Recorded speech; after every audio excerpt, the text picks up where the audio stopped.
नमस्कार शेतकरी मित्रांनो, मार्च महिन्याला सुरुवात झालेली आहे.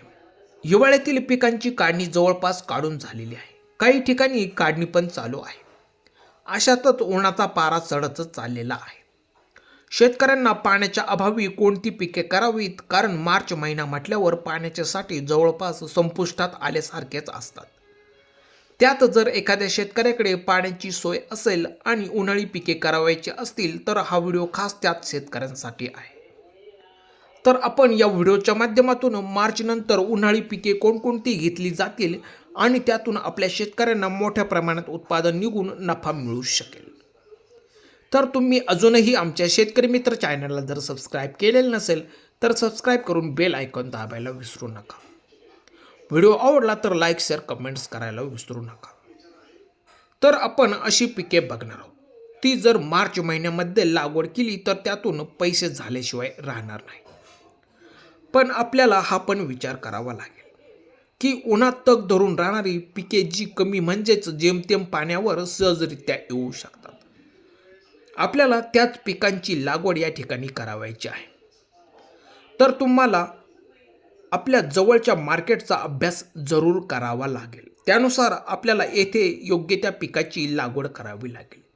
त्यामध्ये तुमची भाजी पिके असतील किंवा फळभाजी पिके असतील, यांचा योग्य तो अंदाज घेऊन कमी खर्चात जास्त नफा मिळेल याचा आपल्याला या ठिकाणी विचार करावा लागेल. जेणेकरून आपली शेती, आपला प्रयोग यशस्वी होऊन आपला शेतकरी सुखी समाधानी होण्यास खूप मदत होईल. तर आपण महत्त्वाची पिके या व्हिडिओच्या माध्यमातून बघणार आहोत. तर ती पिके कोणती आहेत? एक नंबरला आहे रोजच्या आहारात वापरले जाणारे भाजी म्हणजे कोथिंबीर लागवड. मित्रांनो, याची लागवड करून तुम्ही योग्य ते पाण्याचे नियोजन करून कमी दिवसांत म्हणजेच 40 ते 45 दिवसांत लगेच पूर्ण पीक काढणीस तयार होते. पैसे हे झटपट आणि जास्तीत जास्त नफा आपल्याला या कोथिंबीर पिकातून आपल्याला मिळतो. पण बरेच शेतकरी म्हणतात की उन्हाळ्यामध्ये कोथिंबीर पीक येत नाही. हे पण बरोबर आहे, कारण मार्च एप्रिल महिन्यादरम्यान उन्हाचा पारा खूपच चढलेला असतो. त्यामुळे सर्वत्र वातावरणामध्ये उष्णता पसरलेली असते. त्यामुळे काय होते, आपण कोथिंबीर लागवड केलेली असते ती उगवण्याच्या वेळेस तिची पानेही जळालेल्या स्वरूपात आपल्याला दिसतात. पण त्यावर मात करून सुद्धा तुम्ही सतत कोथिंबीर पिकाला गारवा देऊन पीक चांगले आणू शकता.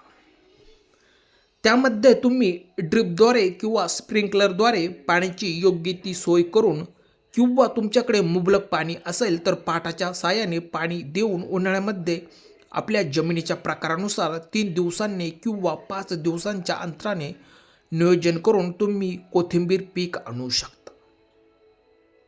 तुम्ही बघा, कोणत्याही संकटाला सामोरे गेलो तर आपण एक दिवस विजयी झाल्याशिवाय राहणार नाही. म्हणजेच यावेळेस पाणी कमी असल्याने कोथिंबीर पीक लागवड खूप कमी प्रमाणात असते, म्हणून बाजारात तिला खूप मोठ्या प्रमाणात मागणी असते. तेव्हा जर तुमच्याकडे योग्य त्या प्रमाणात पाण्याची सोय असेल तर तुम्ही कोथिंबीर पीक लागवडीचा मार्च महिन्यामध्ये सहज विचार करू शकता आणि त्यातून लाखोंची कमाई करू शकता. 2 नंबरचे पीक आहे मेथी लागवड. तुम्ही मार्चमध्ये मेथींची लागवड करून लाखोंची कमाई करू शकता. हे पण साधारणपणे 40 ते 45 दिवसांत एकदाच काढणीस तयार होते. पाण्याची योग्य ती सोय असेल तर तुम्ही मेथीची पेरणी ही सहज करू शकता. पेरणी ही मार्च किंवा एप्रिलमध्ये करावी, जेणेकरून या भाजीला पुढे मार्केटमध्ये जास्तीत जास्त मागणी असेल. मित्रांनो, यातून पण तुम्ही लाखोंची छपाई करू शकता. मेथी लागवडीला पण एवढा खर्च येत नाही. जेमतेम खत, औषध फवारणी व पाणी नियोजन यांची योग्य ते नियोजन केल्यास आपल्याला मेथी पीक हे जोमाने आल्याशिवाय राहणार नाही. त्यामुळे उन्हाळ्यामध्ये मेथी पीक लागवड करून तुम्ही जास्तीत जास्त नफा मिळवून पैसे कमवू शकता. तेव्हा तुम्ही मेथी लागवडीचा विचार सहज करू शकता. मित्रांनो, त्यानंतरचे पीक आहे ते म्हणजे फळ पीक आहे, ते म्हणजे खरबूज लागवड. उन्हाळ्यात खरबूज फळाला जास्त प्रमाणात बाजारात मागणी असते. साधारणपणे 70 ते 80 दिवसांत हे खरबूज पीक काढणीस तयार होते. परंतु या पिकाला खर्च मोठा आहे. त्यामध्ये तुमचे खते, औषधे, बी बियाणे आणि मल्चिंग पेपर म्हणजे बेडवरती तुम्हाला खरबूज पिकाची लागवड करावी लागेल. आणि खत भरणी म्हणजेच सेंद्रिय खते आपल्याला बेडवरती भरावे लागतील. याचाच या ठिकाणी मोठा खर्च आहे. परंतु शेतकरी मित्रांनो, एकदा काय चालू झाल्यावर उन्हाळ्यामध्ये याला जास्त प्रमाणात मागणी असते. जर तुम्ही खत, पाणी आणि औषध फवारणी योग्य ते नियोजन वेळेत केले तर त्यातून तुम्ही हमखास यशस्वी झाल्याशिवाय राहणार नाही. तर खरबूज पिकातून एकरी साधारणपणे 18 ते 20 टनांपर्यंत तुम्ही योग्य ते नियोजन करून उत्पादन घेऊ शकता. तुम्हाला जर किलो मागे 15 रुपये जरी भाव मिळाला तरी त्यातून तुम्ही मोठी कमाई खरबूज पिकातून घेतल्याशिवाय राहणार नाही. त्यानंतरचे खूप महत्त्वाचे पीक आहे ते म्हणजे गवार. याची लागवड करून तुम्ही मोठा नफा मिळवू शकता. हे पीक पण कमी खर्चात जास्त नफा मिळवून देणारे उन्हाळी पीक आहे. गवार लागवडीपासून काढणीपर्यंत जवळपास 40 ते 45 दिवस लागतात. तुमच्याकडे मनुष्यबळ असेल किंवा मजुरीच्या साहाय्याने माणसे लावून तुम्ही गवार पिकाची तोडणी ही सहज करू शकता. साधारणपणे उन्हाळ्यामध्ये गवार पिकाला किलो मागे दर हा 70 ते 80 याप्रमाणे असतो. तेव्हा पैसे हे चांगल्या प्रकारे या पिकातून मिळवता येतात. तेव्हा तुम्ही गवार पिकाची लागवड सहज करू शकता. गवारीची लागवड तुम्ही बेडवरती मल्चिंग पेपरवरती करावी, जेणेकरून उन्हाळ्यामध्ये या पिकामध्ये तण होणार नाही आणि आपली गवार ही व्यवस्थितरित्या येऊन भरघोस असे उत्पादन देईल.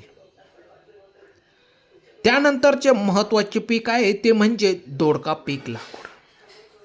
याच्यासाठी तुम्हाला थोडासा खर्च येईल, म्हणजेच मांडव उभा करण्यासाठी बांबू, तार यासाठी खर्च करावा लागेल. परंतु एकदा का दोडका पीक सुरळीत चालू झाले तर त्यातून तुम्ही खूप नफा मिळवू शकता. याची लागवड तुम्ही मार्च महिन्यामध्ये केल्यावर त्यातून तुम्ही मोठ्या प्रमाणात प्रॉफिट कमवू शकता. कारण उन्हाळ्यामध्ये दोडक्याला बाजारात खूप मागणी असते. तेव्हा तुम्ही संकटाला सामोरे जाऊन दोडका पीक लागवड म्हणजेच भर उन्हाळ्यामध्ये दोडका पिकाची लागवड केल्यास तुम्हाला दोडका शेती परवडल्याशिवाय राहणार नाही. जर तुम्हाला सरासरी 40 ते 50 रुपये प्रति किलो प्रमाणे दर जर सापडला तर त्यातून चांगल्या प्रकारे पैसे झाल्याशिवाय राहणार नाही. तर शेतकरी मित्रांनो, या पिकांपैकी कोणत्याही एका पिकाची तुम्ही मार्च महिन्यामध्ये म्हणजेच उन्हाळ्यामध्ये लागवड सहज करू शकता आणि लाखोंची छपाई करू शकता. मित्रांनो, कसा वाटला व्हिडिओ? आवडल्यास आमच्या शेतकरी मित्र चॅनलला जर सबस्क्राईब केलेलं नसेल तर सबस्क्राईब करून बेल आयकॉन दाबायला विसरू नका. व्हिडिओ आवडला तर लाईक, शेअर, कमेंट्स करायला पण विसरू नका. मित्रांनो, धन्यवाद.